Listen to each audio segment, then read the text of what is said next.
सवाई सर्जाचं चांग भलं नाना अक्षरदादा आम्ही सगळे निघालो आज वीरच्या यात्रेला चालत पायी कोडीतवरून वीरपर्यंत. तर मित्रांनो, ज्या दिवसाची आपण वर्षभर आतुरतेने वाट बघत होतो तो दिवस आज उगवला होता, म्हणजेच वीरच्या यात्रेचा, देवाच्या लग्नाचा. तर मग सकाळी लवकर उठून वीरला जायची तयारी केली. मग कुर्ता कसा दिसतोय, कडक आहे ना. सगळं उरकून आपण गेलो हॉटेलला गेल्यावरती स्वामींचं आणि छत्रपती शिवाजी महाराजांचं दर्शन घेतलं आणि अक्षयदादा मी आलो कोडीत मध्ये पोहोचताच तुळाजी बाबांचं दर्शन घेतलं आणि प्रवास चालू केला वीरकडे चालण्यासाठी. वीरची यात्रा म्हणलं की मनामध्ये एक वेगळीच उत्सुकता असते आणि चेहऱ्यावरती एक वेगळाच आनंद असतो. आणि जवळपास 40 किलोमीटरचा प्रवास आपण अनवणी पायांनी करणार होतो.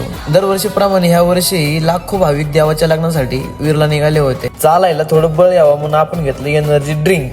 मग काय गडी नुसता सांगतच पळत सुटलं. पुढे गेल्यावरती आपलं एक शूटिंग होतं. सर आज रविवारी तुम्ही हॉटेल बंद करून इकडे कसं काय आलाय? बाळा, नाथ साहेबांनीच बोलावले आपल्याला.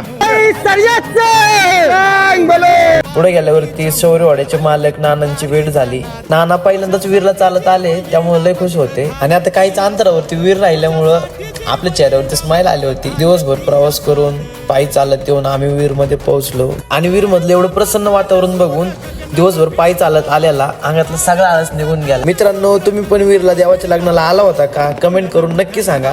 बोला सवाई सर्जाचं चांग भलं.